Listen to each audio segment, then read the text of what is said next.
G'day gang. Now a couple of you have been asking about what I do for a warm-up.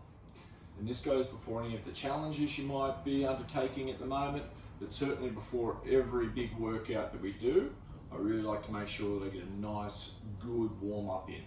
So where do I start? Just very, very simply, straight in there with the leg swings. So holding on to something, and all I would like, it's about 10 to 12 of everything that we're going to do.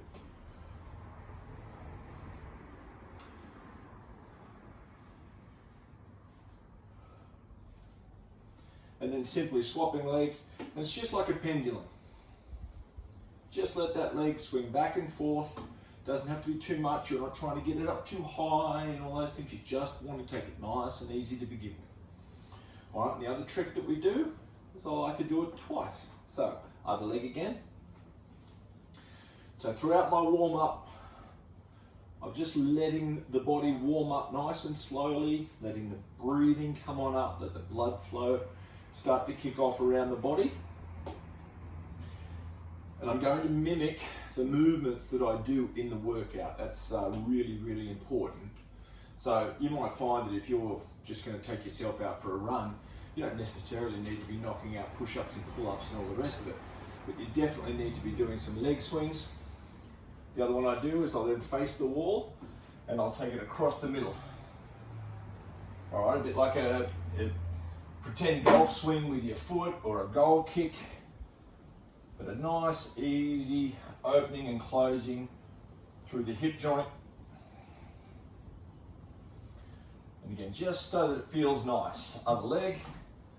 And like I said, somewhere around that 10 to 12 mark is often fine.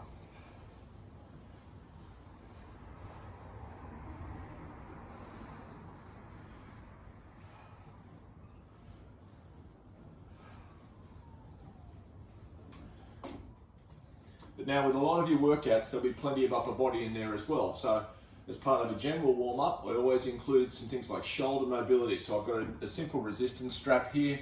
You can use an elastic, stretch band, any of those things that help give you that arm position. And all what you do is with straight arms, up and over the top, take it around the back, just nice and gently. Bit of shoulder mobility. Feel those shoulders warm up. There shouldn't be any clicking and crunching going on. You just nice and gentle through that rotator cuff.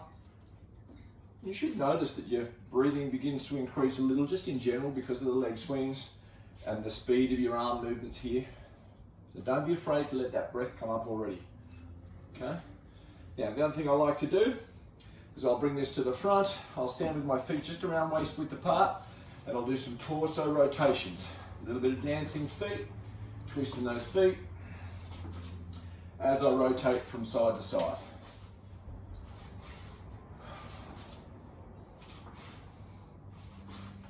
So a good warm up, it's going to take you somewhere around that 10-minute mark, even a little longer sometimes.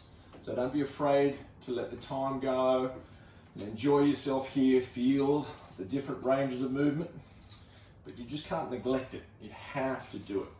All right. The body will love you much, much more, and your actual workout will be slightly more effective anyway. One, because you'll be ready to rock and roll when the timer starts, or when the reps begin, or the rounds go, all the rest of it, your body will be ready to go.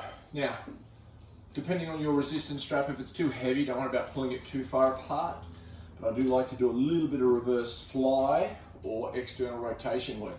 So just pulling the strap apart, so that it just taps the front of your chest.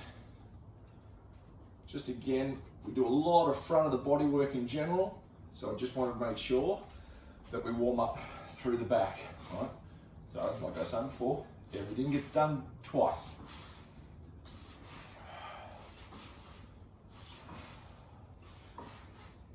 Now I would be skipping as well, or I'd take myself for a bit of a run. I'm going to have a skip in just a moment, but whatever piece of cardio you particularly like to do, or one that's going to be in the workout, I'd like you to also do just for a minute or so, just to make sure you wake everybody up and get that going. Okay, so I'm going to have a gentle skip now.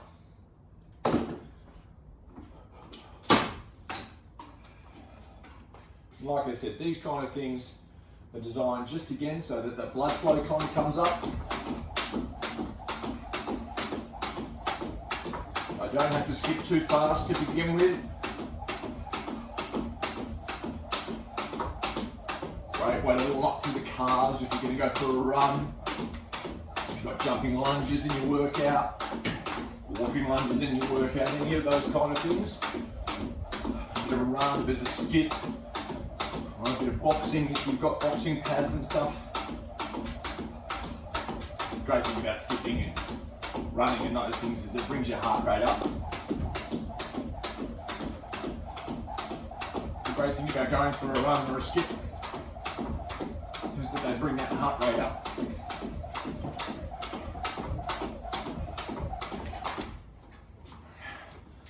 Okay, so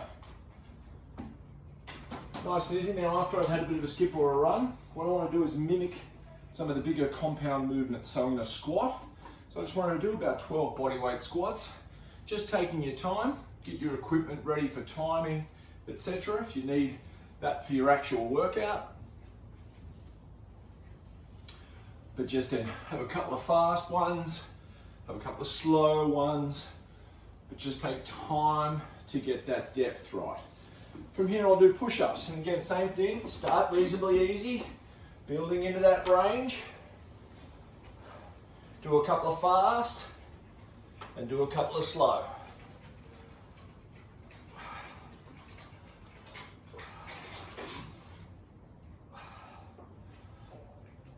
And from there I'll go into my abs, I'll do a little bit of alternate obliques. So just on my back, nice and gentle, feet in the air, knees bent, easy rotating side to side.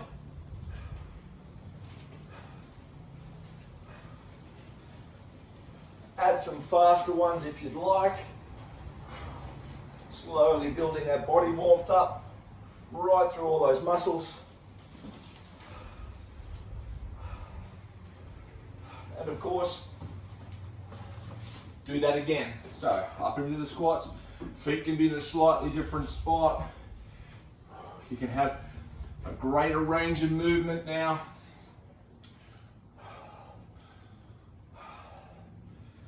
Again, altering speed if you need to, but really warm everything up. Push-ups again.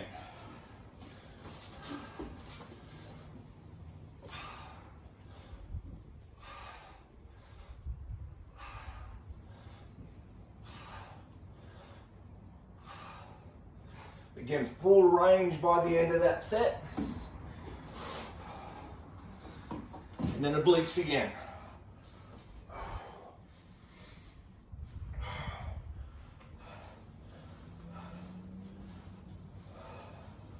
Breathing should be coming up by now. Certainly your body temperature will be increasing.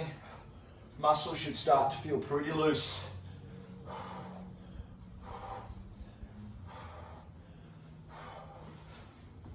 And from there, I'm going to do a couple of my pulling exercises. So I've got my suspension trainer set up.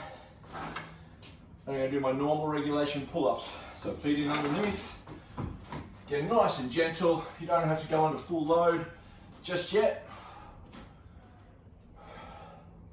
Warm up the back, warm up the biceps, warm up your core, back of the shoulders.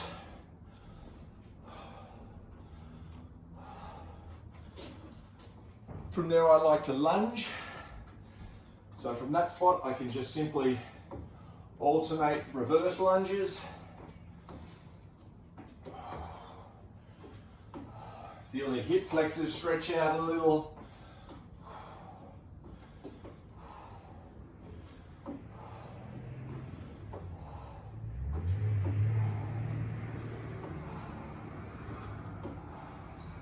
And after that, I'm back on the floor. I want to do my glute bridges. So laying on the floor, I'm going to go up, down, out of my glute bridge. And just getting the glutes to squeeze on. You're going to need them if you're squatting, thrusters, walking lunges or lunges. You really want to make sure your glutes are awake.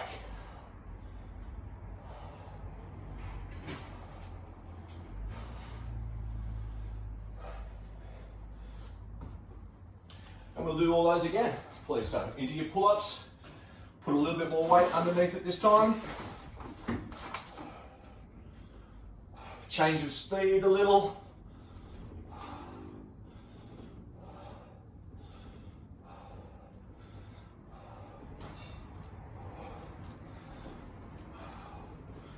And then the lunge is slightly different. So I'm going to do a forward stepping lunge this time.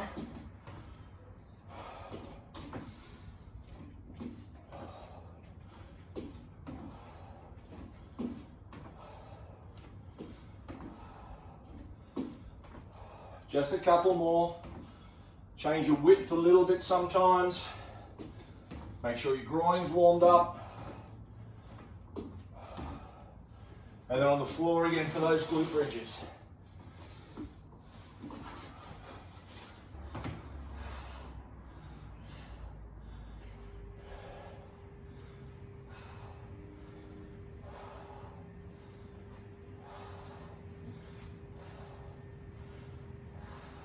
Wonderful. Now the other thing I just also like to make sure is that my hamstrings are nicely woken up. And so what I'll be doing from this spot is I'll step forward, I'll tilt from the hips and pretend to scoop up each side of my foot. All right, forwards, backwards. All right, so feel the hamstring of that front leg, loosening up your hammies. All right, make sure they're okay. I've done some skipping there before, but you want to make sure your calves are awake as well. And then what I do here is I just take that moment. Does anything else feel tight? Does anything else need a little bit more of a loosener? That's what the next minute or so is for. Apart from that, just do a quick analysis, make sure you're ready to go. And remember, when you do your warm-up, the idea is to get the heart rate up, get the breathing up, warm all the muscles up, and particularly the ones you're going to be using in your workout. All right, make sure you get it done.